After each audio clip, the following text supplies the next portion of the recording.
En los días antiguos, cuando la humanidad todavía era joven y la tierra aún conservaba muchos vestigios del Edén, vivió un hombre cuyo nombre resonaría a través de los milenios como símbolo de fe inquebrantable y obediencia absoluta. Este hombre fue Noé, hijo de Lamec, descendiente de Set y bisnieto de Enoc, aquel que caminó con Dios y fue llevado sin conocer la muerte. Noé nació en una época de transición, cuando la humanidad comenzaba a multiplicarse sobre la faz de la tierra y los propósitos de Dios parecían cada vez más lejanos para una generación que prefería seguir sus propios deseos. La mañana en que Noé abrió sus ojos por primera vez, su padre Lamec contempló al niño con una mezcla de esperanza y temor. La tierra que una vez había sido creada perfecta por las manos de Dios, ahora gemía bajo el peso de la maldición. Los hombres sudaban para extraer alimento de un suelo que producía cardos y espinas, tal como el Creador había declarado después de la caída de Adán y Eva. Lamec, agotado por años de labor infructuosa, miró a su hijo recién nacido y sintió que en él podría haber un propósito especial. Este nos aliviará de nuestras obras y del trabajo de nuestras manos, a causa de la tierra que Dios maldijo, declaró Lamec mientras sostenía al pequeño. Estas palabras proféticas, registradas en Génesis 5:29, revelaban que desde su nacimiento, Noé estaba destinado a ser un instrumento de consuelo en medio de un mundo maldito por el pecado. Lo que Lamec no podía saber era que el alivio vendría no mediante la eliminación de la maldición, sino a través de un nuevo comienzo para la humanidad después de un juicio global. A medida que Noé crecía, observaba el mundo a su alrededor con ojos que parecían ver más allá de lo evidente. Mientras sus contemporáneos se ocupaban solamente de sus propias necesidades y deseos, él sentía un profundo desasosiego ante la creciente separación entre la humanidad y su Creador. Era como si llevara dentro de sí una brújula moral que señalaba constantemente hacia Dios, incluso cuando todos los demás habían perdido el rumbo. Los días de Noé fueron tiempos de extraordinario avance material, pero de terrible declive espiritual. La civilización antediluviana había alcanzado logros sorprendentes. Los hombres construían ciudades, forjaban instrumentos de bronce y hierro, creaban instrumentos musicales y desarrollaban artes y oficios diversos. Tubal-Caín, uno de los descendientes de Caín, enseñaba técnicas de metalurgia, mientras que su hermano Shubal se convertía en el padre de todos los que tocan el arpa y la flauta. La humanidad estaba progresando en conocimiento y habilidades, pero se alejaba cada vez más de su Creador. Noé caminaba por las calles de una civilización que se enorgullecía de su autonomía, que celebraba su independencia de Dios, que se jactaba de poder definir por sí misma lo que era bueno y lo que era malo. Con cada paso que daba, sentía el peso de la soledad espiritual, porque incluso dentro de su propia generación, pocos compartían su reverencia por el Creador y su deseo de vivir según sus designios. El texto sagrado de Génesis 6:5 describe la situación moral de la época con palabras estremecedoras. Y vio Dios que la maldad de los hombres era mucha en la tierra, y que todo designio de los pensamientos del corazón de ellos era de continuo solamente el mal. No era simplemente que los hombres ocasionalmente hacían el mal. El problema era mucho más profundo y perturbador. El corazón humano, esa fuente interior de pensamientos, emociones y deseos, estaba completamente orientado hacia la maldad. Cada pensamiento, cada plan, cada imaginación surgía de un pozo contaminado. Noé observaba esta realidad con creciente preocupación. Veía cómo sus vecinos se entregaban a placeres desenfrenados, cómo la violencia se convertía en el lenguaje común para resolver diferencias, cómo la corrupción moral se extendía como una plaga que no respetaba edad ni condición social. Lo que más le dolía era comprobar que muchos ni siquiera reconocían su estado caído. Al contrario, se jactaban de vivir según sus propios términos, libres de las restricciones divinas que consideraban opresivas. Con el corazón afligido, Noé regresaba cada tarde a su hogar, donde intentaba mantener viva la llama de la fe entre los suyos. Había tomado como esposa a una mujer cuyo nombre no ha sido registrado en las Escrituras, pero que compartía su compromiso con Dios. Juntos criaron a 3 hijos, Sem, Cam y Jafet, enseñándoles a respetar al Creador en una época cuando esa enseñanza iba contracorriente. Las noches en la casa de Noé eran diferentes a las de cualquier otro hogar. Mientras que en las casas vecinas resonaban los sonidos de fiestas desenfrenadas o disputas violentas, en la suya se escuchaban relatos sobre la creación, sobre el jardín del Edén, sobre la caída del hombre y la promesa de redención. A la luz de las lámparas de aceite, Noé transmitía a sus hijos las historias que habían sido pasadas de generación en generación desde Adán. Historias que muchos consideraban ya meras leyendas, pero que él sabía eran la verdad más fundamental sobre la existencia humana. «Hijos míos», les decía con voz grave pero amorosa, «nunca olviden que fuimos creados a imagen y semejanza de Dios. Por eso sentimos ese anhelo de justicia y verdad que el mundo a nuestro alrededor parece haber olvidado». Los jóvenes escuchaban con atención, aunque no podían evitar sentirse diferentes, incluso alienados de sus contemporáneos. Ser hijo de Noé significaba nadar contra la corriente, rechazar lo que todos aceptaban como normal, cuestionar lo que la mayoría daba por sentado. No era un camino fácil y a menudo se preguntaban si valía la pena el precio de la exclusión social y la burla que recibían por su estilo de vida. Mientras tanto, la situación moral de la tierra seguía deteriorándose. Un fenómeno particularmente perturbador se describe en Génesis 6:1-4, cuando los hijos de Dios vieron que las hijas de los hombres eran hermosas y tomaron para sí mujeres de entre ellas. Este misterioso pasaje ha sido interpretado de diversas maneras a lo largo de la historia, pero lo que queda claro es que representa otra dimensión de la ruptura del orden divino, otra manifestación de cómo los límites establecidos por Dios estaban siendo transgredidos deliberadamente. Lo que resultó de estas uniones fueron los Nefilim, descritos como hombres de renombre o gigantes, seres que combinaban un extraordinario poder físico con una depravación moral aún mayor. La tierra se llenaba así no solo de maldad común, sino de una corrupción de dimensiones sobrehumanas. El dolor de Dios ante este panorama se expresa en términos profundamente antropomórficos en la Escritura. Y se arrepintió el Señor de haber hecho hombre en la tierra y le dolió en su corazón. Génesis 6:6.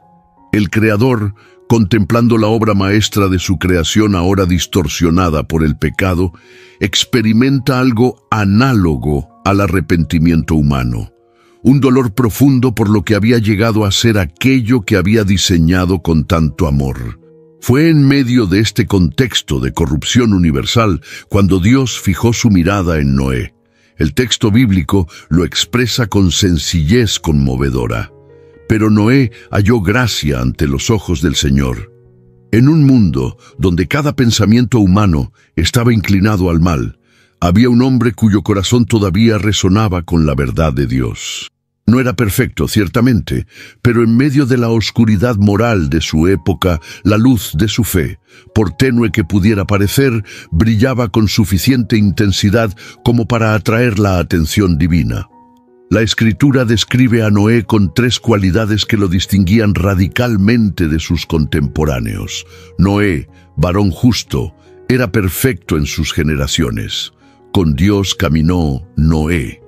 Cada una de estas descripciones revela un aspecto fundamental de su carácter.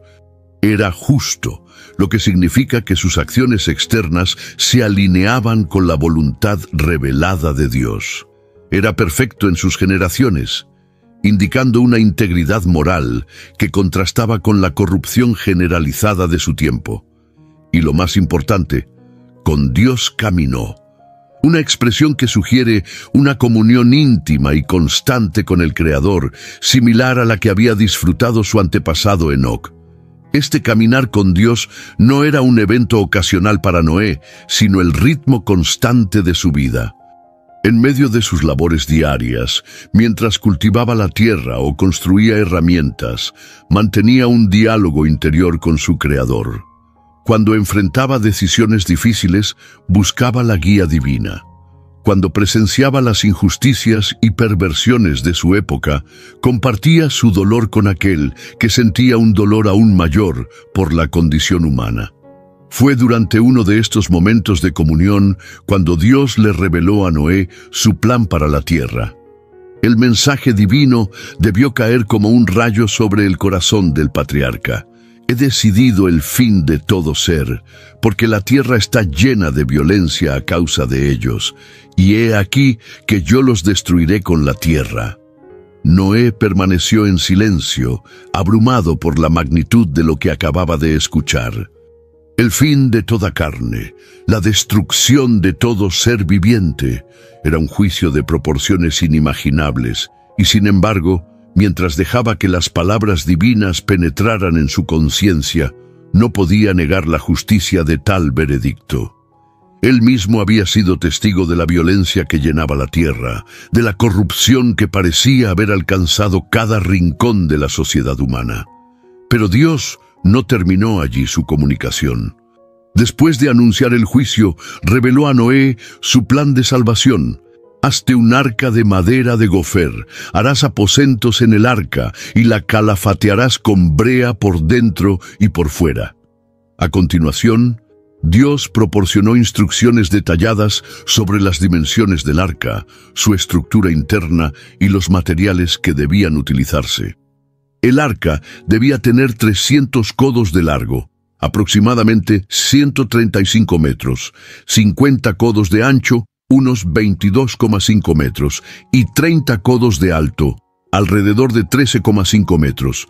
Debía tener 3 niveles, una puerta en un costado y una ventana para ventilación. Estas dimensiones, lejos de ser arbitrarias, reflejaban un diseño cuidadosamente calculado para resistir las aguas de un diluvio global y proporcionar espacio suficiente para albergar a los ocupantes previstos. Porque el plan divino incluía no solo la salvación de Noé y su familia, sino también la preservación de la diversidad biológica de la tierra. Y de todo lo que vive, de toda carne, 2 de cada especie meterás en el arca, para que tengan vida contigo. Macho y hembra serán, de las aves según su especie, y de las bestias según su especie, de todo reptil de la tierra según su especie, 2 de cada especie vendrán a ti para que tengan vida. La revelación concluía con una advertencia solemne. Yo traigo un diluvio de aguas sobre la tierra, para destruir toda carne en que haya espíritu de vida debajo del cielo. Todo lo que hay en la tierra morirá. El juicio sería total, pero la misericordia divina se manifestaría en la salvación de un remanente que a través del arca atravesaría las aguas de muerte para emerger en un mundo renovado. Cuando Dios terminó de hablar, Noé quedó solo con el peso de una responsabilidad inmensa. ¿Cómo comunicar a su familia lo que acababa de escuchar? ¿Cómo prepararse para un evento de tal magnitud?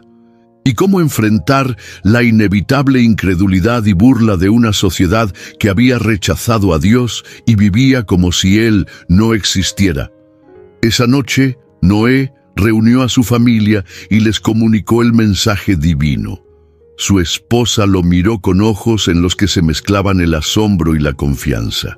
Ella conocía demasiado bien a su marido como para dudar de la autenticidad de su experiencia con Dios. Sus hijos, Sem, Cam y Jafet, recibieron la noticia con diferentes grados de comprensión. Sem, el más sensible espiritualmente, intuyó de inmediato la gravedad del momento. Cam, impetuoso y práctico, comenzó a pensar en los desafíos logísticos que implicaría construir una estructura de tales dimensiones. Jafet, el más joven, sentía una mezcla de temor y fascinación ante la perspectiva de ser parte de un plan divino tan extraordinario. «¿Cuánto tiempo tenemos, padre?», preguntó finalmente Sem. «No lo sé con certeza», respondió Noé, «pero debemos comenzar de inmediato. La maldad aumenta cada día y la paciencia de Dios, aunque grande, tiene límites». A la mañana siguiente, Noé y sus hijos comenzaron los preparativos para la construcción del arca. Primero, necesitaban identificar un lugar adecuado para el proyecto. La estructura sería enorme y requeriría un espacio suficientemente amplio y plano. Además, necesitarían acceso a abundantes recursos madereros, pues la cantidad de madera de gopher necesaria sería inmensa. Una vez elegido el lugar, comenzaron a reunir herramientas y materiales. El trabajo sería largo y arduo, pero estaban dispuestos a invertir el tiempo y esfuerzo necesarios. Lo que todavía no podían imaginar era que ese proyecto se convertiría en su vida durante las próximas décadas. Mientras los primeros árboles caían bajo sus hachas, la noticia del extraño proyecto de Noé comenzó a extenderse por la región. Al principio, los vecinos observaban con curiosidad. ¿Una embarcación de ese tamaño? ¿Y tan lejos de cualquier masa de agua considerable? Pronto, la curiosidad dio paso a la burla. «Noé, el constructor de barcos en tierra seca», gritaban algunos mientras pasaban por el sitio de construcción. «¿Esperas que el mar venga hasta aquí?», preguntaban otros, con sonrisas burlonas. A medida que los años pasaban y la estructura comenzaba a tomar forma, las mofas se intensificaron. Los hijos de Noé, que debían interactuar con la comunidad para obtener suministros o negociar la compra de materiales, eran objeto constante de comentarios sarcásticos. «Ahí viene el hijo del loco», murmuraban los comerciantes cuando Sem llegaba al mercado. «¿Todavía crees en el cuento del diluvio?», preguntaban a Jafet sus antiguos amigos. Cam, el más temperamental de los tres hermanos, a veces regresaba a casa con el rostro enrojecido por la ira apenas contenida después de estos encuentros. «¿Por qué debemos soportar esto, padre?», preguntaba. «¿Por qué Dios nos pide construir el arca lentamente a lo largo de años, exponiéndonos al ridículo constante? ¿No podría enviar el diluvio de una vez?». Noé, con la sabiduría que le daban sus años y su comunión con Dios, respondía con calma: «El tiempo que transcurre no es solo para nosotros, hijo mío, es la paciencia de Dios manifestándose. Cada día que pasa es una oportunidad más para el arrepentimiento, una invitación más a la salvación. Nuestro trabajo no es solo construir un arca de madera, es predicar un mensaje de justicia con nuestras vidas». En efecto, más allá de ser un maestro constructor, Noé era un predicador de justicia, como lo describe el apóstol Pedro en su segunda carta. Mientras sus manos trabajaban con la madera, su voz se alzaba proclamando el juicio inminente y la necesidad de volver a Dios. La construcción del arca no era un proyecto secreto, era un sermón visible, un testimonio tangible de su fe en la palabra de Dios. Es importante comprender que el arca no era simplemente una solución pragmática para sobrevivir a una catástrofe. Era un acto de fe en su sentido más profundo. La carta a los Hebreos lo expresa con claridad. Por la fe, Noé, cuando fue advertido por Dios acerca de cosas que aún no se veían, con temor preparó el arca en que su casa se salvase. La fe de Noé se manifestaba en su disposición a actuar basándose en la palabra divina, aun cuando la experiencia sensible y la opinión mayoritaria contradecían esa palabra.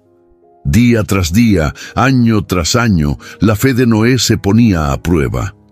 No había signos visibles de un diluvio inminente. El cielo permanecía despejado, las estaciones seguían su curso habitual. La gente nacía, crecía, se casaba, tenía hijos, envejecía y moría, todo dentro del ritmo predecible que habían conocido siempre. Como señalaría Jesús siglos después, comían, bebían, se casaban y se daban en casamiento, hasta el día en que Noé entró en el arca, y no entendieron hasta que vino el diluvio y se los llevó a todos.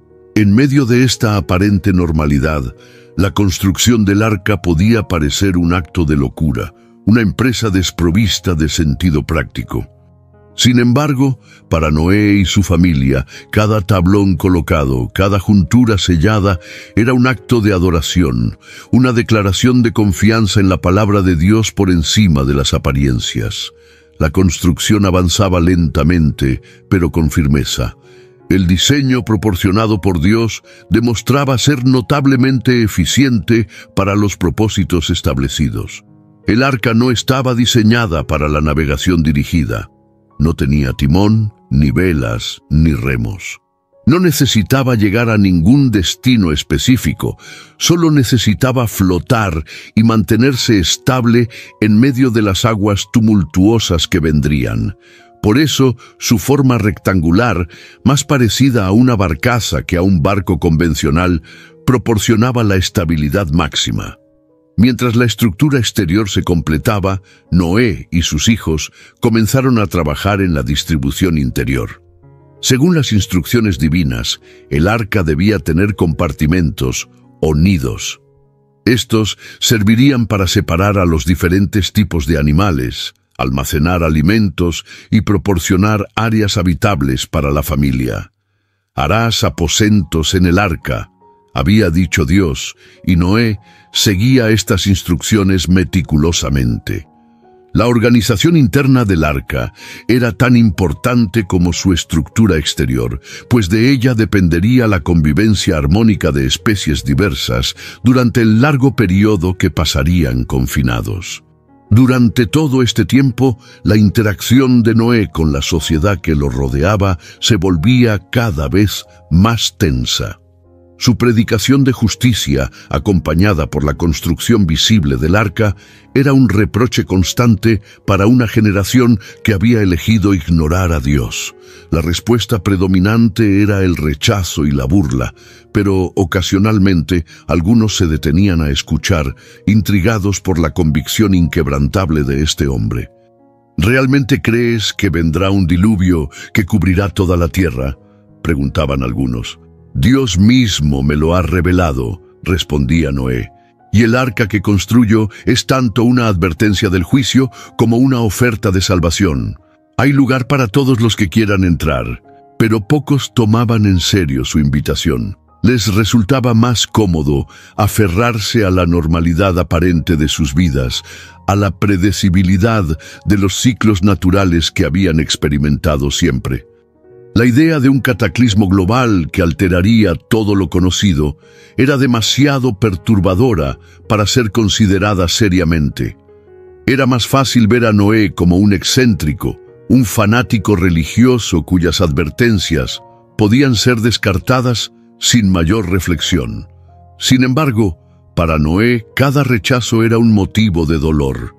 Veía a sus vecinos no como enemigos a ser condenados, sino como seres creados a imagen de Dios que rechazaban obstinadamente la oportunidad de reconciliación con su Creador. Su predicación no surgía de un deseo de vindicación personal, sino de un genuino amor por aquellos a quienes advertía.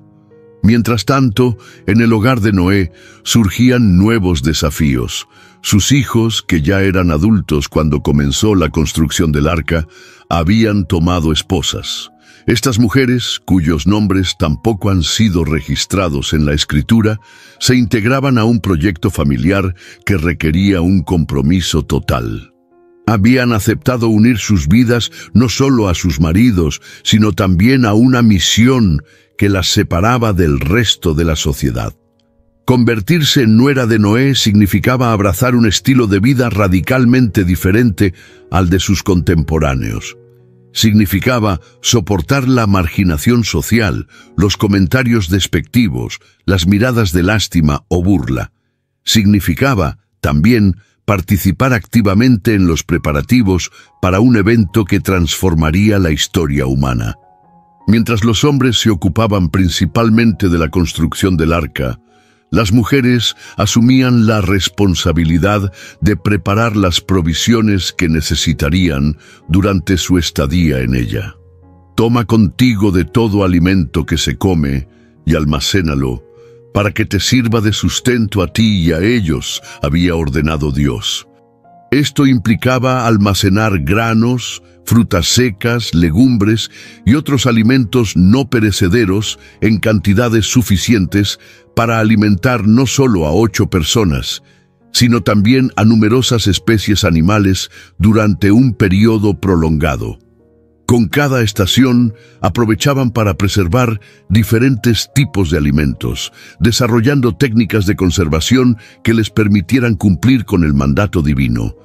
Aun cuando todavía no sabían cuánto tiempo pasarían en el arca, entendían que debían estar preparados para una estadía prolongada.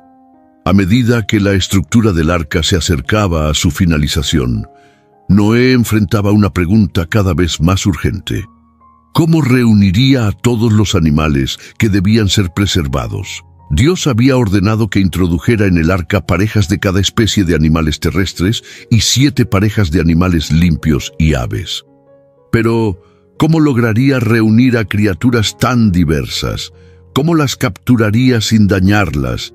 ¿Y cómo conseguiría especies que podían habitar en regiones lejanas e inaccesibles? La respuesta llegó de una manera que Noé no había anticipado. Dios mismo se encargaría de enviar a los animales. Vendrán a ti para que tengan vida.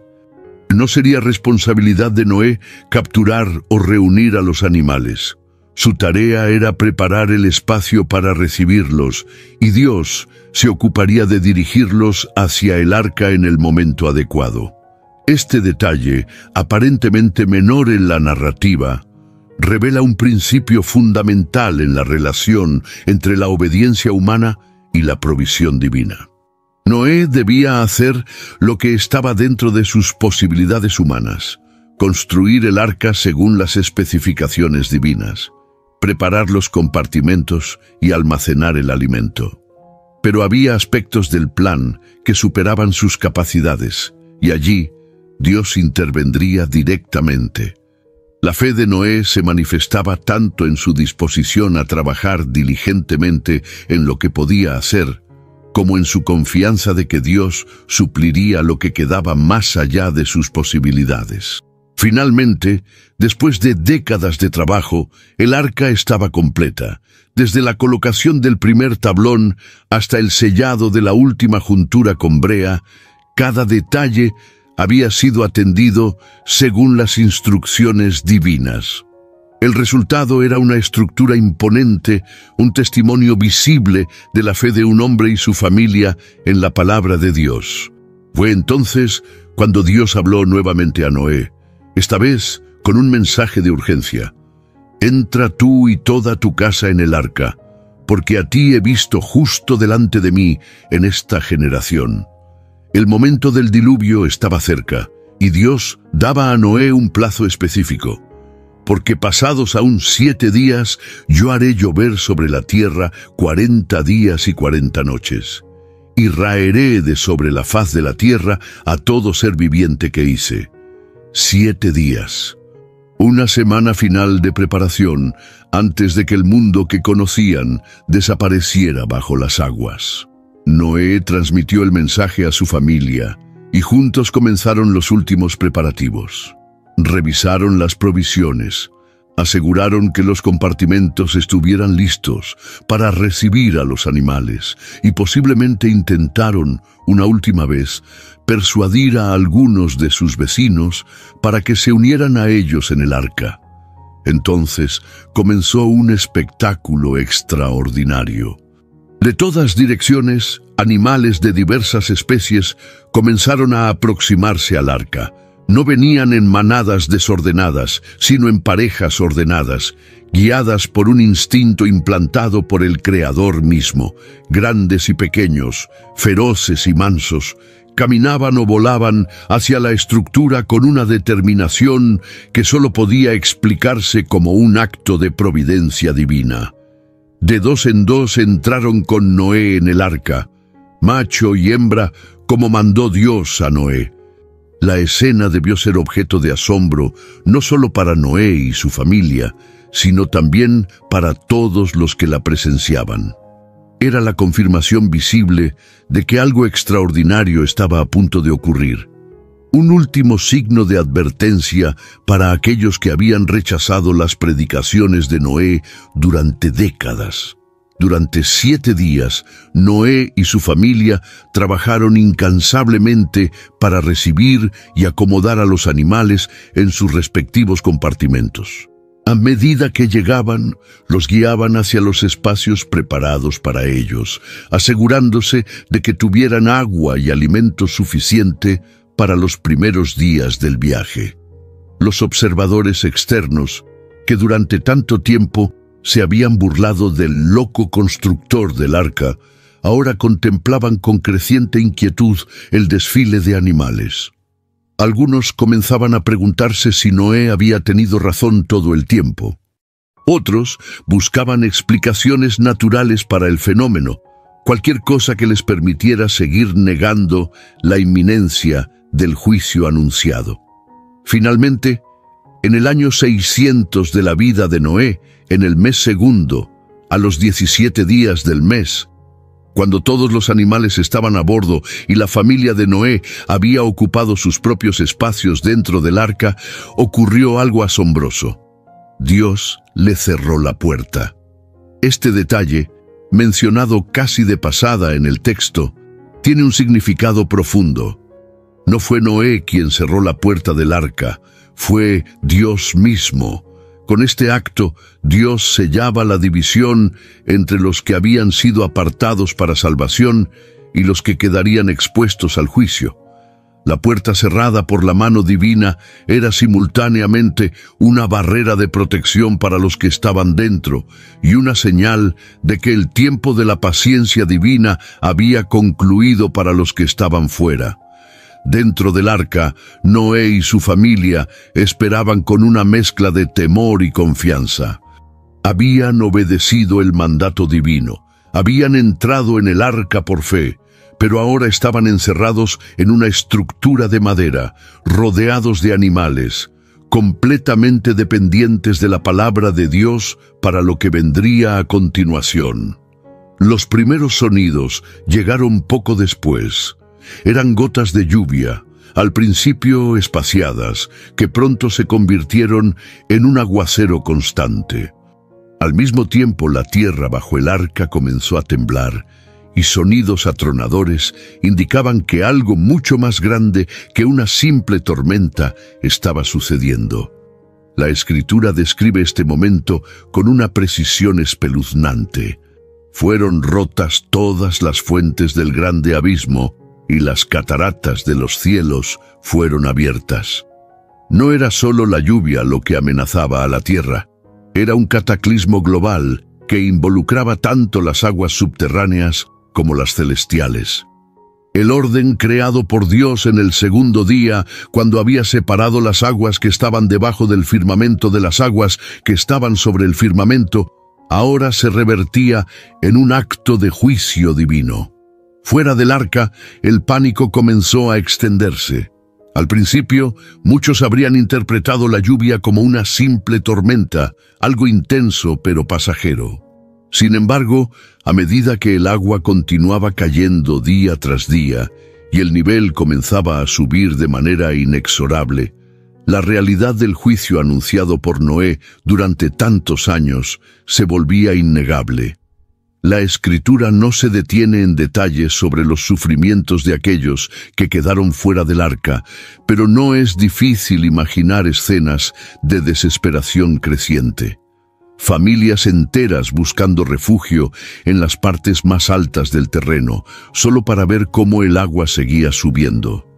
Grupos aferrándose a objetos flotantes improvisados, luchando contra corrientes cada vez más fuertes. Y finalmente, la terrible comprensión de que no había escapatoria posible. Subieron las aguas y crecieron en gran manera sobre la tierra, y flotaba el arca sobre la superficie de las aguas. A medida que el nivel del agua aumentaba, el arca comenzó a moverse, elevándose del suelo donde había sido construida.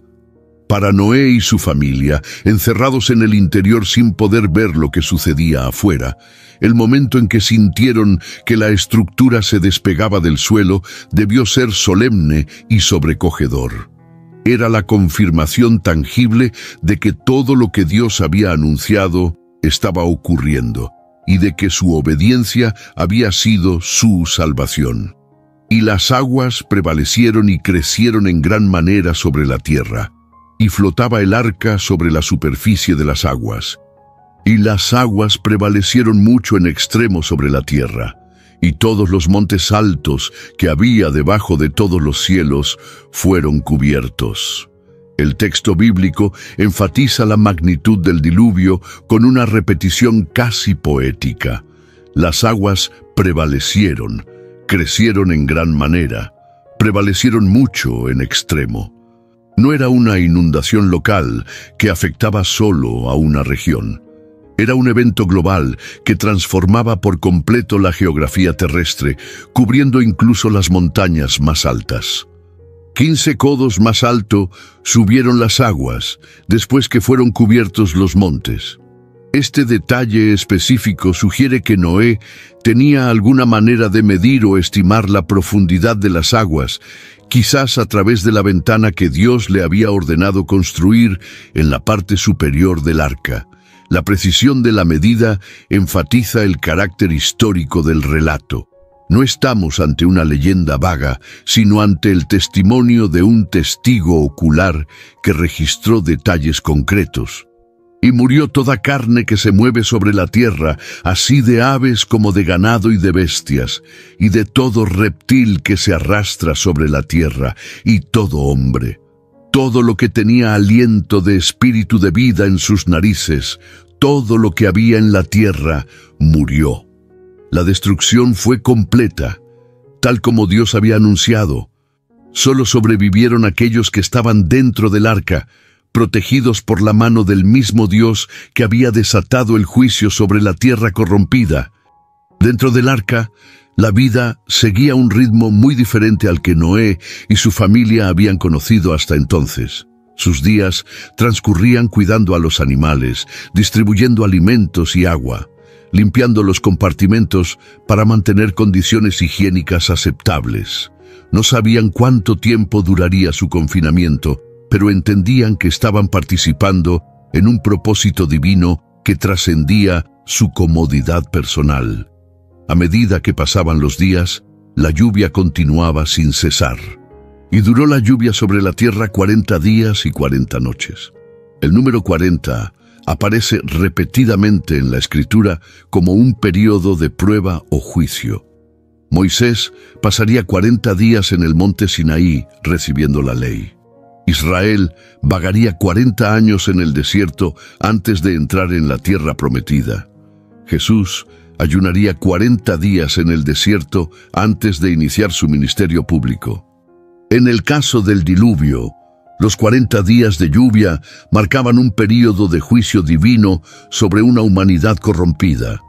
Pero incluso después de que la lluvia cesó, las aguas continuaron cubriendo la tierra durante mucho más tiempo.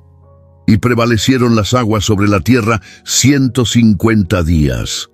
Durante este periodo, el arca flotaba sobre un océano sin orillas, llevando en su interior la semilla de la vida que repoblaría la tierra renovada. Para Noé y su familia, estos 5 meses debieron ser una prueba extraordinaria de paciencia y fe. Encerrados en un espacio limitado, sin saber cuándo podrían volver a pisar tierra firme, dependían completamente de la promesa divina de preservación. Las provisiones que habían almacenado debían ser administradas con sabiduría, pues no sabían cuánto tiempo tendrían que hacerlas durar. Sin embargo, en medio de estas circunstancias difíciles, tenían la certeza de que no habían sido olvidados por Dios. Y se acordó Dios de Noé, y de todos los animales, y de todas las bestias que estaban con él en el arca. Esta expresión, se acordó Dios, no sugiere que en algún momento Dios hubiera olvidado a Noé, sino que indica el momento en que Dios decide actuar en favor de aquellos que ha recordado continuamente. La acción divina se manifestó en un cambio en las condiciones que habían causado el diluvio. Hizo pasar Dios un viento sobre la tierra, y disminuyeron las aguas, y se cerraron las fuentes del abismo y las cataratas de los cielos, y la lluvia de los cielos fue detenida. Así como el diluvio había comenzado con la ruptura de un equilibrio natural establecido por Dios, ahora ese equilibrio comenzaba a restaurarse por la intervención divina directa. Gradualmente, las aguas comenzaron a descender, y las aguas decrecían gradualmente de sobre la tierra. Al cabo de 150 días comenzaron a menguar las aguas, y reposó el arca en el mes séptimo, a los 17 días del mes, sobre los montes de Ararat. El momento en que el arca tocó tierra nuevamente fue otro hito en su extraordinaria travesía. Después de meses de flotar a la deriva, ahora tenían un punto de anclaje, una conexión con la tierra sólida, aunque todavía no pudieran abandonar el arca. Los montes de Ararat, ubicados en lo que hoy es la región oriental de Turquía, se convirtieron así en el punto de contacto entre el mundo antediluviano que había desaparecido y el nuevo mundo que emergiría de las aguas. El arca, depositada en sus laderas, era el puente entre ambas realidades, el vehículo de la continuidad de la vida en medio de una discontinuidad cósmica. Y las aguas fueron decreciendo hasta el mes 10. En el 10, al primero del mes, se descubrieron las cumbres de los montes. A medida que más cumbres montañosas comenzaban a aparecer, Noé entendió que era el momento de comenzar a explorar las condiciones del mundo exterior. Sucedió que al cabo de 40 días abrió Noé la ventana del arca que había hecho, y envió un cuervo, el cual salió, y estuvo yendo y volviendo hasta que las aguas se secaron sobre la tierra. El cuervo, un ave carroñera, probablemente encontró restos flotantes para alimentarse, pero no proporcionó a Noé información clara sobre el estado de la tierra. Envió también de sí una paloma, para ver si las aguas se habían retirado de sobre la faz de la tierra. Y no halló la paloma donde sentar la planta de su pie, y volvió a él al arca, porque las aguas estaban aún sobre la faz de toda la tierra. La paloma, a diferencia del cuervo, necesitaba tierra seca para posarse y alimentarse. Su regreso al arca indicaba que, a pesar del descenso de las aguas, la tierra todavía no estaba habitable. Noé esperó 7 días más y volvió a enviar a la paloma. Esta vez, el resultado fue diferente. La paloma volvió a él a la hora de la tarde, y he aquí que traía una hoja de olivo en el pico, y entendió Noé que las aguas se habían retirado de sobre la tierra. La hoja de olivo era una señal esperanzadora. No solo indicaba que había tierra seca, sino que la vegetación estaba comenzando a regenerarse. En la tradición posterior, tanto judía como cristiana, la paloma con la rama de olivo se convertiría en un símbolo universal de paz y renovación. Después de otros 7 días, Noé envió a la paloma por tercera vez, la cual no volvió ya más a él. Esto confirmaba que había suficiente tierra seca y alimento disponible para que la paloma pudiera establecerse fuera del arca. El mundo estaba comenzando a ser habitable nuevamente. Finalmente, en el año 601 de Noé, en el mes primero, el día primero del mes, las aguas se secaron sobre la tierra. Y quitó Noé la cubierta del arca, y miró, y he aquí que la faz de la tierra estaba seca. Este momento, cuando Noé pudo ver con sus propios ojos la tierra seca a su alrededor, debió ser extraordinariamente emotivo. Después de un año de confinamiento en el arca, ahora contemplaba un mundo renovado, purificado por las aguas del diluvio, esperando ser repoblado y cultivado nuevamente. Sin embargo, Noé no actuó precipitadamente. A pesar de que podía ver que la superficie de la tierra estaba seca, esperó la instrucción divina antes de abandonar el arca. En el mes segundo, a los 27 días del mes, se secó la tierra. Entonces habló Dios a Noé diciendo: «Sal del arca tú y tu mujer, y tus hijos, y las mujeres de tus hijos contigo». Esta espera demuestra nuevamente el carácter de Noé. Así como había entrado en el arca por mandato divino, saldría de ella solo cuando Dios se lo ordenara. Su obediencia era completa, no selectiva. No actuaba según su propia evaluación de las circunstancias, sino en constante dependencia de la dirección divina. Cuando finalmente llegó la orden de salir, Noé condujo una procesión ordenada fuera del arca. Y salió Noé, y sus hijos, y su mujer, y las mujeres de sus hijos con él. Todos los animales, y todo reptil, y toda ave, todo lo que se mueve sobre la tierra según sus especies, salieron del arca. Así como habían entrado ordenadamente, ahora salían para repoblar una tierra que había sido lavada por las aguas del juicio divino.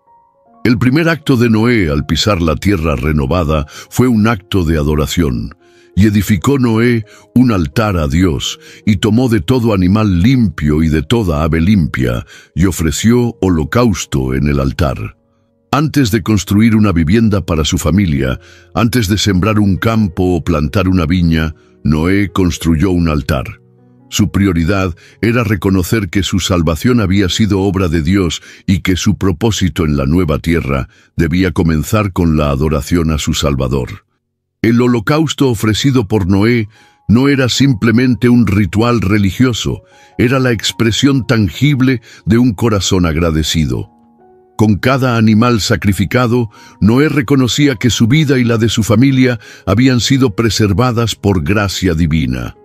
Los animales ofrecidos en sacrificio simbolizaban el reconocimiento de que todo pertenecía a Dios y que la vida misma era un don divino.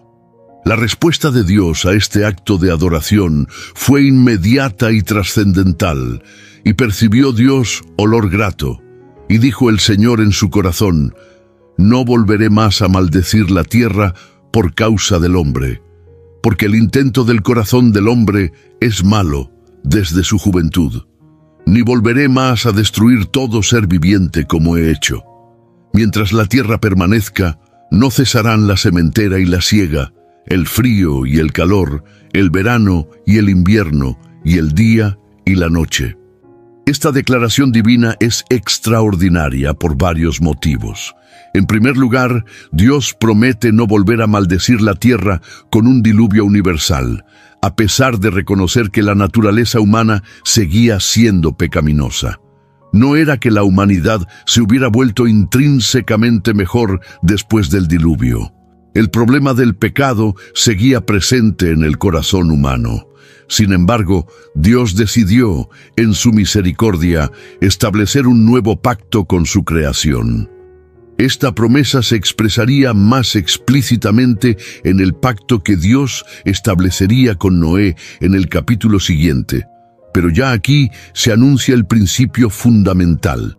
La estabilidad de los ciclos naturales, la regularidad de las estaciones y los ritmos de la naturaleza serían garantizados por el decreto divino, proporcionando un marco estable para la vida humana en la tierra renovada. Y bendijo Dios a Noé y a sus hijos, y les dijo: «Fructificad y multiplicaos, y llenad la tierra». Esta bendición era un eco de las palabras pronunciadas en la creación original, cuando Dios había bendecido a Adán y Eva con términos similares. Representaba un nuevo comienzo para la humanidad, una segunda oportunidad para cumplir el propósito divino de poblar y gobernar la tierra. Pero este nuevo comienzo vendría con algunas modificaciones en la relación entre los seres humanos y el resto de la creación. El temor y el miedo de vosotros estarán sobre todo animal de la tierra y sobre toda ave de los cielos, en todo lo que se mueva sobre la tierra y en todos los peces del mar, en vuestra mano son entregados. Todo lo que se mueve y vive os será para mantenimiento, así como las legumbres y plantas verdes os lo he dado todo. A diferencia de la armonía original del Edén, ahora se establece una relación marcada por el temor y el miedo entre los seres humanos y los animales. Además, Dios amplía explícitamente la dieta humana para incluir carne, aunque con una restricción importante, pero carne con su vida, que es su sangre, no comeréis. Este mandato, que prohibía el consumo de sangre, enfatizaba el respeto por la vida, aun cuando se permitía matar animales para alimento. Dios también estableció un principio fundamental para la protección de la vida humana: el que derramare sangre de hombre, por el hombre su sangre será derramada, porque a imagen de Dios es hecho el hombre. Esta declaración sentaba las bases para la justicia humana y el gobierno civil. Si bien antes del diluvio la tierra se había llenado de violencia sin aparente consecuencia, ahora se establecía un principio de responsabilidad por la protección de la vida humana, basado en el valor inherente de cada persona como portadora de la imagen divina. Después de establecer estos principios básicos para la nueva etapa de la humanidad, Dios formalizó su pacto con Noé. He aquí que yo establezco mi pacto con vosotros y con vuestros descendientes después de vosotros, y con todo ser viviente que está con vosotros, aves, animales y toda bestia de la tierra que está con vosotros, desde todos los que salieron del arca hasta todo animal de la tierra. Lo extraordinario de este pacto es su carácter unilateral e incondicional. No dependía del comportamiento humano. Era una promesa divina que se extendía no solo a Noé y sus descendientes, sino a toda la creación. Dios se comprometía a mantener la estabilidad cósmica necesaria para la vida en la tierra, independientemente de la respuesta humana. Estableceré mi pacto con vosotros, y no exterminaré ya más toda carne con aguas de diluvio, ni habrá más diluvio para destruir la tierra. Esta promesa no significaba que Dios nunca más juzgaría el pecado, sino que no lo haría mediante otro diluvio universal. Como recordaría Pedro siglos después, los cielos y la tierra que existen ahora están reservados por la misma palabra, guardados para el fuego en el día del juicio y de la perdición de los hombres impíos. Para sellar este pacto, Dios estableció un signo visible. Dijo Dios: «Esta es la señal del pacto que yo establezco entre mí y vosotros, y todo ser viviente que está con vosotros, por siglos perpetuos. Mi arco he puesto en las nubes, el cual será por señal del pacto entre mí y la tierra». El arco iris, ese fenómeno natural que aparece cuando la luz del sol se refracta a través de las gotas de lluvia, se convirtió así en un recordatorio visual de la promesa divina. Cada vez que las nubes de tormenta se formaran sobre la tierra, trayendo recuerdos del diluvio devastador, el arco iris aparecería como garantía divina de que las aguas nunca más cubrirían toda la tierra. Y sucederá que cuando haga venir nubes sobre la tierra, se dejará ver entonces mi arco en las nubes. Y me acordaré del pacto mío que hay entre mí y vosotros y todo ser viviente de toda carne, y no habrá más diluvio de aguas para destruir toda carne. Con este pacto establecido, Noé y su familia comenzaron la tarea de repoblar la tierra. Los hijos de Noé que salieron del arca fueron Sem, Cam y Jafet. Y Cam es el padre de Canaán. Estos tres son los hijos de Noé, y de ellos fue llena toda la tierra. De estos 3 hijos descenderían todas las naciones de la tierra, como se detallará más adelante en la tabla de las naciones del capítulo 10 de Génesis. Habiendo cumplido su extraordinaria misión como constructor del arca y preservador de la vida durante el diluvio, Noé emprendió una nueva etapa en su vida. Comenzó Noé a labrar la tierra y plantó una viña. Después de pasar tanto tiempo construyendo y luego viviendo en el arca, Noé volvía ahora a la normalidad de la vida agrícola, cultivando la tierra y plantando cultivos que proporcionarían sustento a su familia. Sin embargo, incluso este hombre de fe extraordinaria, este predicador de justicia que había caminado con Dios cuando todos los demás se habían alejado, no estaba exento de fallas humanas. Y bebió del vino, y se embriagó, y estaba descubierto en medio de su tienda. La Escritura no oculta las debilidades de sus héroes, y Noé no es una excepción. Quizás abrumado por el peso de sus experiencias, o quizás simplemente descuidado en su consumo de vino, Noé se dejó llevar por la embriaguez hasta el punto de quedar indecentemente expuesto en su tienda. Este episodio revelador dio lugar a reacciones significativamente diferentes entre sus hijos. Y Cam, padre de Canaán, vio la desnudez de su padre y lo dijo a sus 2 hermanos que estaban afuera. Entonces Sem y Jafet tomaron la ropa y la pusieron sobre sus propios hombros, y andando hacia atrás, cubrieron la desnudez de su padre, teniendo vueltos sus rostros, y así no vieron la desnudez de su padre. Cam, al ver la situación vergonzosa de su padre, en lugar de actuar con respeto y discreción, optó por informar a sus hermanos, quizás con una actitud de burla o desprecio. Sem y Jafet, en cambio, respondieron con reverencia filial, evitando incluso mirar la desnudez de su padre mientras lo cubrían. Cuando Noé despertó y se enteró de lo sucedido, su respuesta fue declarar una profecía que tendría implicaciones para generaciones futuras. «Maldito sea Canaán, siervo de siervos será a sus hermanos». Dijo más: «Bendito por el Señor mi Dios sea Sem y sea Canaán su siervo. Engrandezca Dios a Jafet y habite en las tiendas de Sem y sea Canaán su siervo». Es significativo que la maldición se pronuncia no sobre Cam directamente, sino sobre Canaán, su hijo.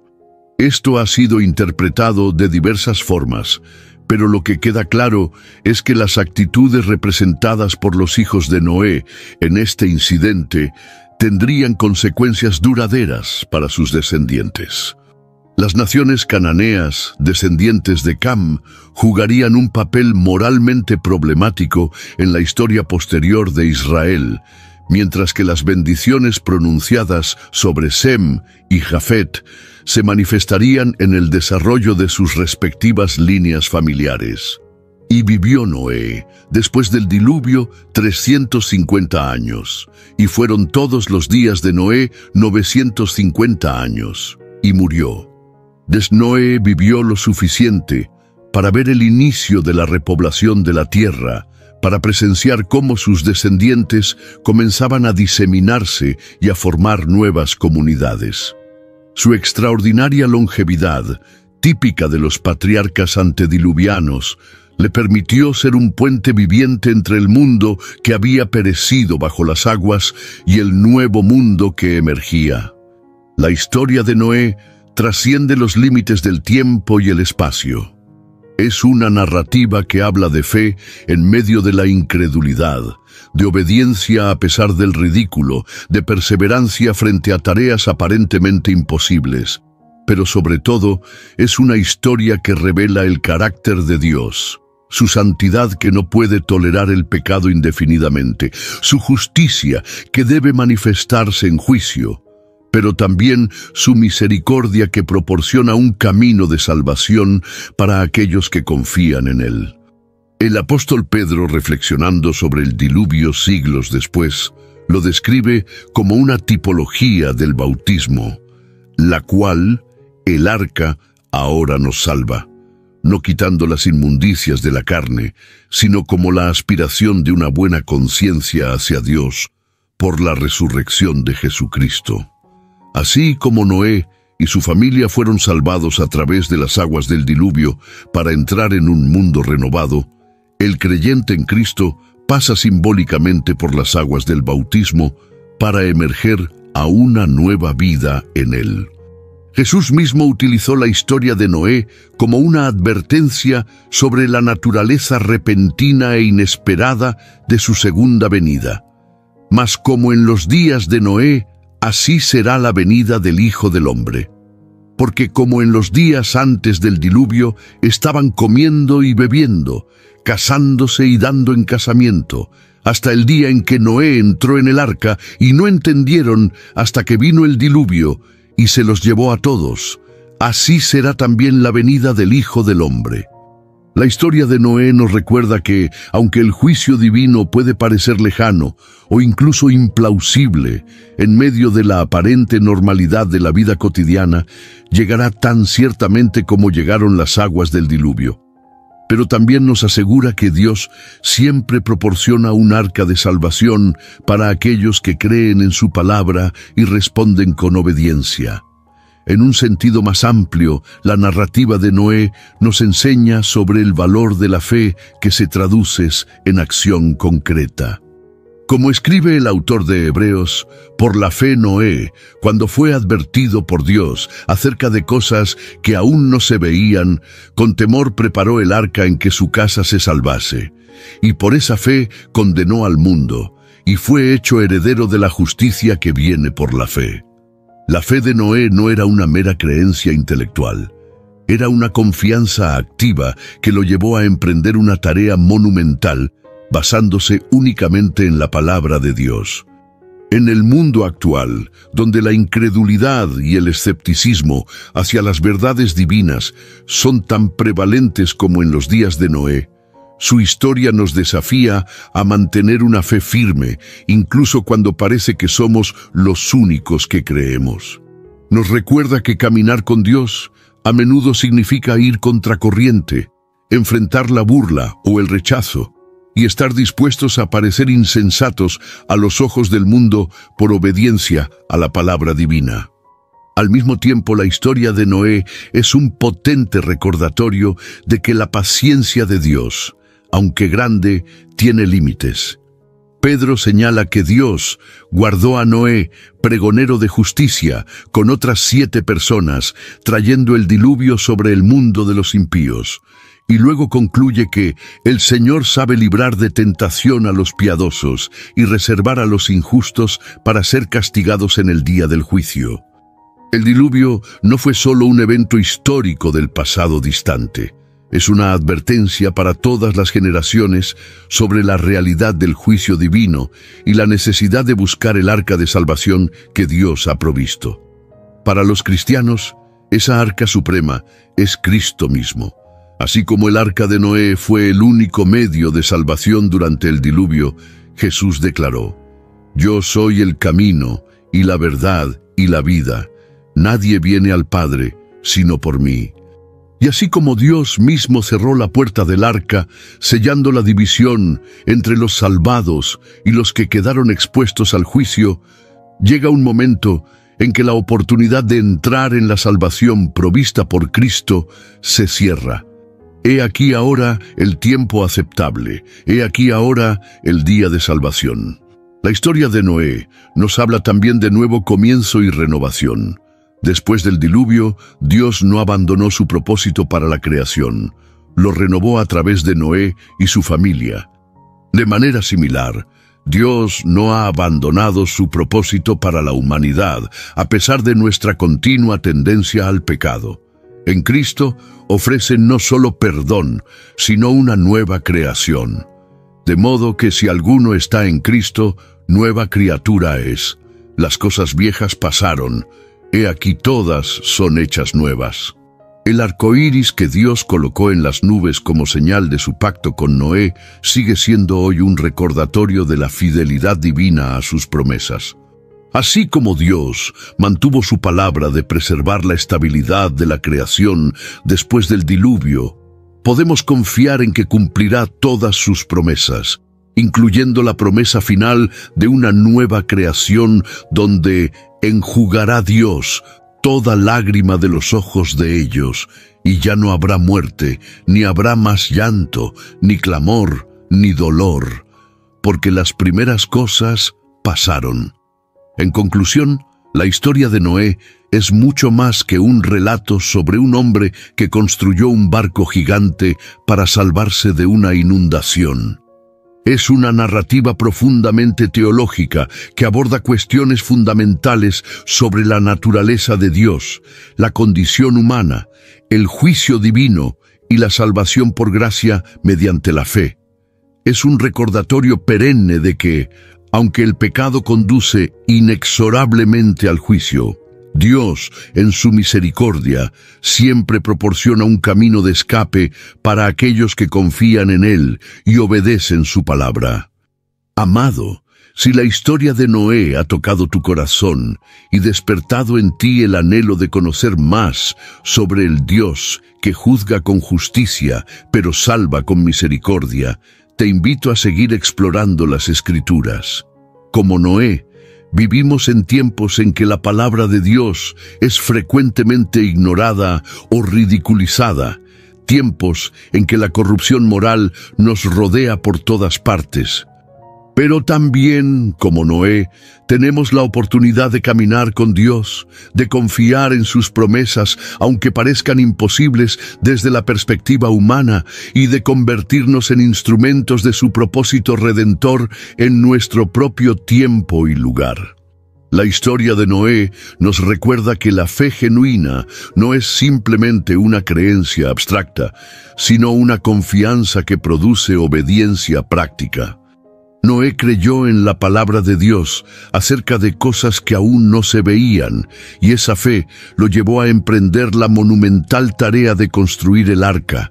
De manera similar, nosotros somos llamados a creer en las promesas divinas que aún no vemos cumplidas, y a vivir hoy de acuerdo con esa fe. Noé perseveró durante décadas en la construcción del arca, soportando la burla y el rechazo de sus contemporáneos. Su perseverancia nos inspira a mantener nuestra fidelidad a la verdad divina, incluso cuando el camino es largo y enfrentamos la incomprensión de quienes nos rodean. Como escribió el apóstol Pablo, no nos cansemos, pues, de hacer bien, porque a su tiempo segaremos si no desmayamos. La narrativa del diluvio nos enfrenta con la realidad del juicio divino sobre el pecado. En un mundo que tiende a minimizar la gravedad del mal moral o a negar la existencia misma de estándares morales absolutos, la historia de Noé nos recuerda que Dios es santo y que el pecado tiene consecuencias devastadoras. Pero también nos muestra que en medio del juicio más severo, la misericordia divina proporciona un camino de escape para quienes confían en Él.